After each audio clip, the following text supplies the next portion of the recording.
welcome to Leading for Life Stories, Season 3. I'm Bob Judson, I'm the host for this podcast, and I'm absolutely delighted to have you here joining me.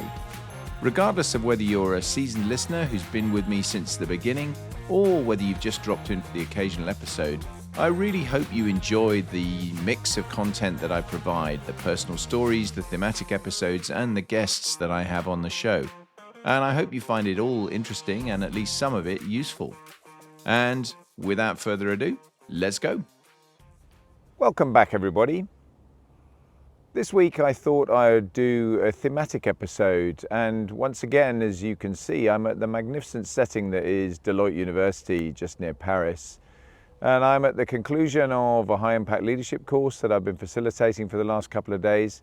And I thought, because of some of the stuff that came up in that as a topic of conversation, that it would be really interesting to talk about authenticity in leadership. It's a very hot topic these days. Everyone talks about being authentic, bringing your authentic self to work, bringing your full self to work. All of those kind of phrases get used all the time in sessions around leadership. And I think that's a really fair thing. It's really important that you do think about that as a leader, and you do definitely try your absolute best to be as authentic as you can be. But there's also some challenges in that, and they cropped up in some of the conversations I was having this week, and I thought it was worthy of a topic of conversation on the podcast, because being authentic and bringing your entirely authentic self to work and being vulnerable and doing all of those things that potentially you want to do to show your authentic self is fine, but it does have limitations.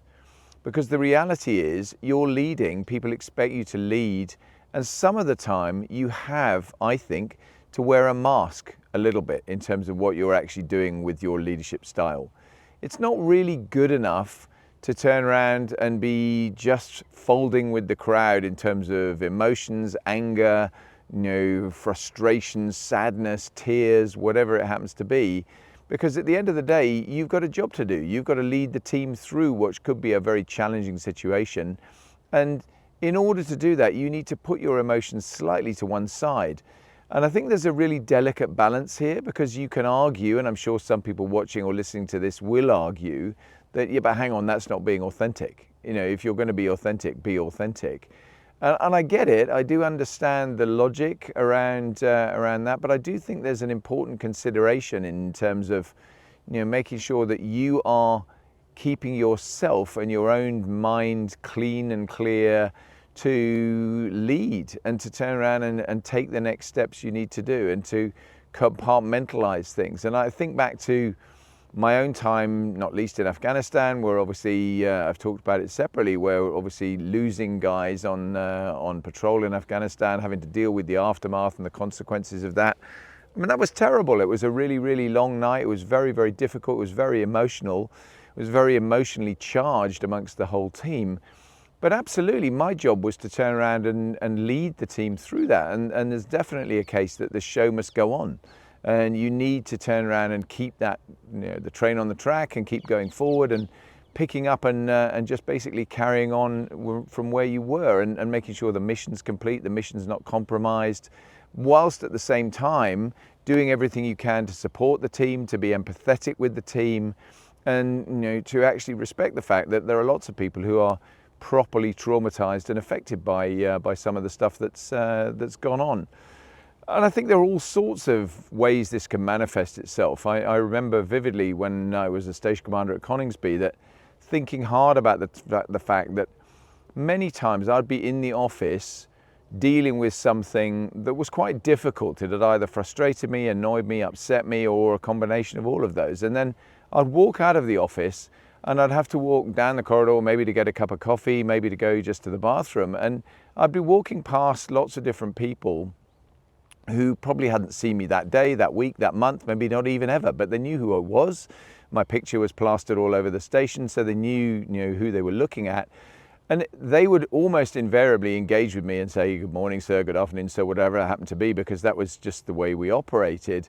And the last thing you needed to be doing in that moment was being truly authentic about the emotions you were feeling. You had to turn around and hopefully put some camouflage over that and look at them in a way that was memorable to them and smile and say good morning back, good afternoon back, whatever. And your body language, your facial expressions and your behavior can betray you if you're being truly authentic in the way that you're actually feeling. So I do think some care is needed around this issue of authenticity. I'm absolutely an advocate that you should be aiming to be as authentic as you possibly can be all of the time. I think that makes absolute sense.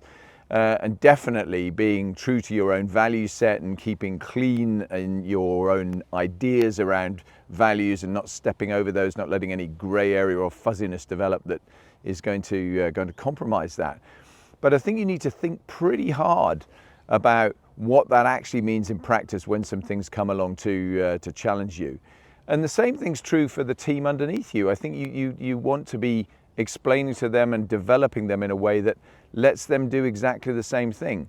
So if they need some additional support, they shouldn't be shy of asking for that. They should be clear that they're in a position that they can bring that forward to you or to other members of the team to turn around and get whatever they need, some extra help, some extra space, some extra sympathy, or just actually a bit of space to reflect on what's gone on for them and less pressure maybe. And that's entirely right and appropriate. And it's also entirely right and appropriate that obviously you respect the values of people that are working for you, regardless of what those are and so on. So I think that's also very, very important, obviously, in today's world. But it just gets a bit blurry for me with some of this stuff around thinking that you're always going to be somehow super authentic and revealing everything. And I do think that's relevant in values terms, because when you look at leadership traits, leadership values, and you talk about things that are important around empathy, around humility, around courage, all of the long list of traits that you can put up on a wall when you start talking about this, that are all important, and that we all have innately some of to a really good level, and others that you need to develop a little bit more.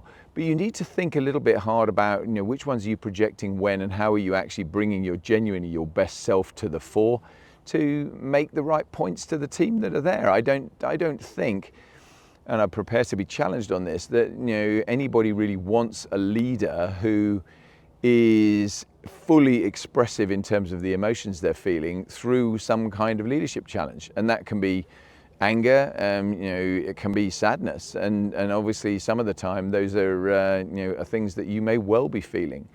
You may have some personal issues that are going on in the background that you are really troubled by, and that you're feeling that in a leadership role you're going to have a bit of a hard time with.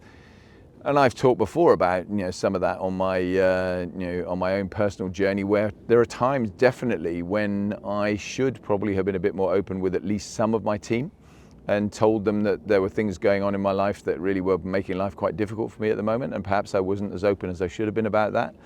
And I've learned from that, and I've moved forward from it. But I think there is a difference between, in my head at least, that and being too open, too honest, too clear with absolutely everybody in the team, because I don't think they'll thank you for that. I think you need to be conscious of it. And it's for each individual, I think, to decide how that actually manifests itself, what you do, how you behave, what you're looking to achieve with your team. And it's something you can think about. And I would encourage anybody listening or watching to this who's in a leadership role to be thinking about that. What am I bringing to the team here? Am I bringing my best self that means they really do respect me, know that I can support them, that I'm going to support them, that they can rely on me, that they want to follow me, that I can inspire them, all those things that you would look for generally in a leader, which are really, really important. But at the same time, are you in a position where you are seen as a strong, supportive individual? I don't mean strong as in authoritarian or excessively kind of macho as a leader. That's definitely not what I'm trying to get at here. I just think that it's an area that we've perhaps blurred the lines a little bit with some of the discussion around authenticity. And whilst we're on the topic of leadership values and traits, I think it is worth reflecting and having a really good look. We did an exercise this week where we look at leadership traits, and we put on a flip chart a whole list of things that come up. And there are some terrific words on there. Things like transparent, empathetic, connected, fun, trusting, supportive, inspiring, decisive, brave, leading from the front, authentic, obviously we're talking a lot about, collaborative, charismatic, loyal, energetic, purposeful. These are all really great words because you want those in a leader. You want those to be things that you're looking to your leadership for. And some of those will definitely be more important at certain times than others. And, others perhaps don't come to the fore very often. Some you will have very strongly yourself. Some you will have to look at and develop yourself. And doing a check-in to think about, right, where am I strong here? What are the traits that I'm really feeling good about? And how am I actually genuinely going to refine those, improve those? What opportunities have I got to turn around and develop them? And I think that's definitely an area that we're not good at necessarily as leaders all of the time. Do we often really get the feedback? Do we really pay attention to to what is actually coming to the fore for you as a critical leadership function? Until it gets to that point, do you wait until actually, I need that tool in my box in order to turn around and do what I'm needing to do now? And have I actually got that ready? Have I sharpened the tool, as it were, to make sure it's ready for use if I actually need it? Because you want to do that ahead of time. You don't want to be doing that in the moment if you can possibly avoid it. I think that's really what I wanted to talk about this time. I don't want to make this a long episode. I just want to prompt some thinking about authenticity, about leadership traits, about values, and making sure you are doing that check-in with yourself. Because if you're not, start doing it. I think that's a really good discipline you should have.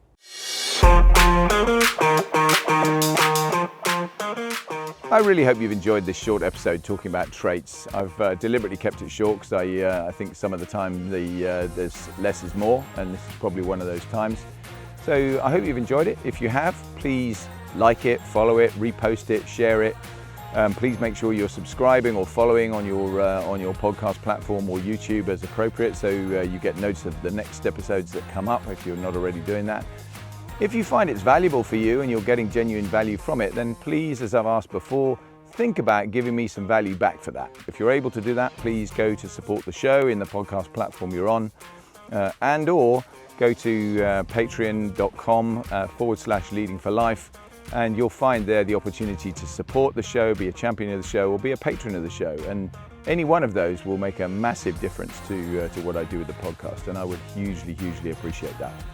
So if you don't mind, that would be great. But either way, as I always say, delighted to have you here. Really enjoy the fact you're watching or listening to the show. Really would appreciate some feedback, particularly those of you who are watching this on YouTube. Is it better on YouTube? Do you like it? Because obviously I hadn't done video for a long time, but now I've started doing video episodes. I'd be grateful if I could get a sense of, is it worth it? Do you find that a better medium for the podcast, or do you just prefer it in audio anyway? I'll be back next week with another guest, and really look forward to bringing that to you as well. But for now, thanks very much indeed, and goodbye from the lovely Deloitte University. Bye now.